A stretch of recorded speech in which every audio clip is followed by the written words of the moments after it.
नमस्कार शेतकरी मित्रांनो, आपण मागे एक व्हिडिओ टाकला होता तणनाशकाचा रिझल्ट. केना या तणनाशकाचा रिझल्ट. ते शेत आहे हे.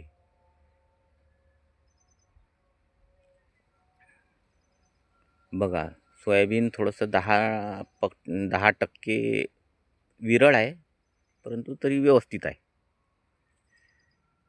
त्या फवारणीमुळे आपलं चांगला रिझल्ट मिळाला. आता सध्या निंदनची गरज नाही आहे.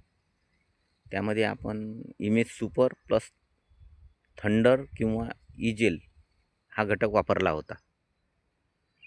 चांगला तणाचा रिझल्ट मिळाला. आता आपल्याला सध्या दुसरे डवरणी या शेताला मिळालेली नाही. एकच डवरणीचा फेर झाला आहे.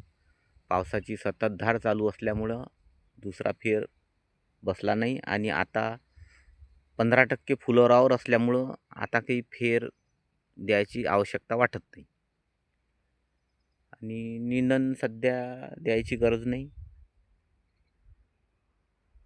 सध्याच्या स्थितीत चांगली सोयाबीन आहे आपली.